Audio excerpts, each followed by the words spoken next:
community and in church. We had to cancel our gift presentation, and some people are very discouraged about what happened with the elections and so forth. I thought it would be an appropriate time for us to make a connection here again. When I was a kid, I remember mom and dad often had the radio on, and we listened to KSAL of Salina, Kansas. I think mom listened to it primarily because she needed to hear the weather forecast, needed to know if schools were closing and so forth. And she worked for the school. We went to school. Dad listened, I think, primarily because he liked the Royals baseball. And some of us didn't mind having that background noise or music that was on. But there was one voice that was there so frequently that I will never forget. Most of you will know who I'm talking about when I say Paul Harvey. He always had some little news thing, but a story at the end of his news time when he would tell the story, keep you captivated, but then it would seem like all was lost and the story would end with a great twist. And he'd then end the story by saying, and now you know the rest of the story. I bet some of you were saying that with me, or at least had it in your head when I got ready to say it. And that last line is what I really want us to meditate on today, or something to do with that last line, because you see, over and over in the Bible and over in life, there are stories about people, there are events and things that happen that seem like they could never have a good ending. But then there is this unexpected twist, and the rest of the story could never be any better. It was that way in the Bible for Abraham, who left everything to go and to find this land that God told him would be his, that would belong to him and his children and his descendants. But after a long time, Abraham had no child, and his wife was very old, and it seemed like there was no way that this was going to happen. But then, while in her 90s, the unexpected twist, his wife became pregnant and gave birth. It was that way also for Joseph in the Bible. Joseph was hated by his brothers. He was sold into slavery into Egypt. He was later cast into a dungeon there. But in the end, he became the second in command of all of Egypt, and he saved the world from famine.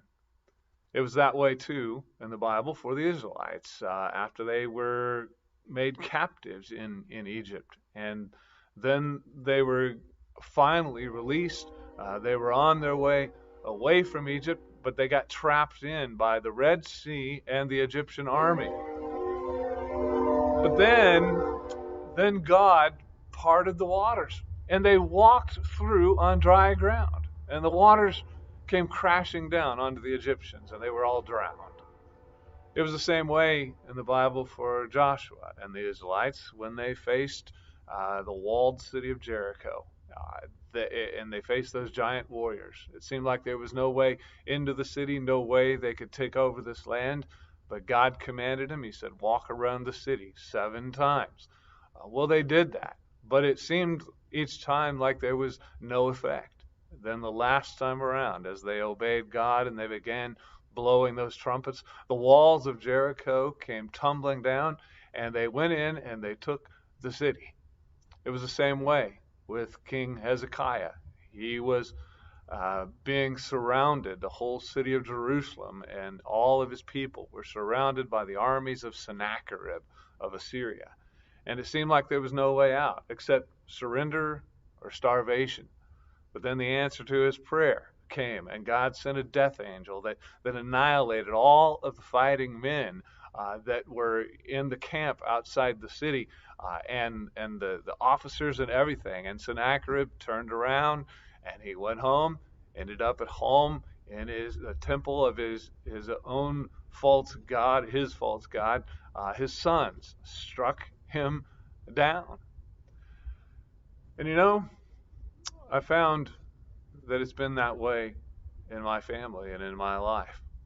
I face challenges sometimes, and God rescues. It was that way in a relationship I had with a young lady that I feared was going to keep me from being the kind of minister that God wanted me to be when I was connected with her during college.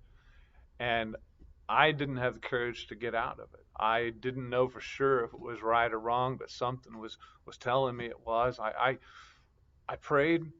God provided a book, and He gave me courage that I needed to change the situation. It was the same way with my family when our two oldest adopted sons did some things that almost destroyed the rest of us. We thought, this is the end. There's no hope. But then God changed the ball game, and God came to our rescue. Most of us can tell stories about how it was that way with us, and we feared that we'd never be rescued. But then eventually, the rescue came, and the rest of the story came. The only problem with the rest of the story is that we don't see it sometimes. We don't know what it is until it's over. We don't know for sure even now when COVID's going to be over. We don't know what's going to happen in our country as a result of the elections the other day that had this outcome that many Christians didn't like.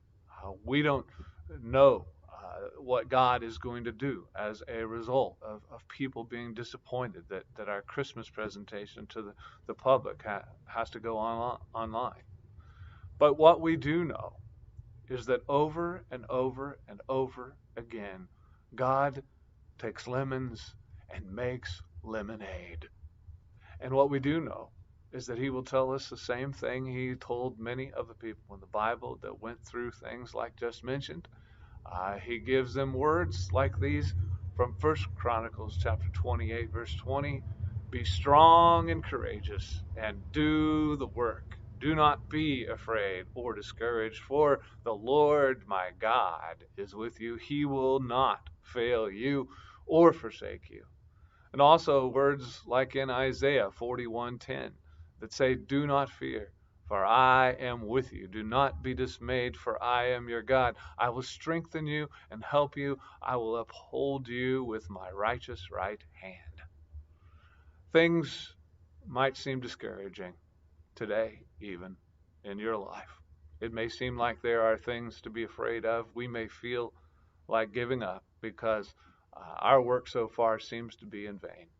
But the truth is that it is time to just keep being courageous and keep working, because God is with us and God will not fail us. God will strengthen us. God will help us. God will not forsake us.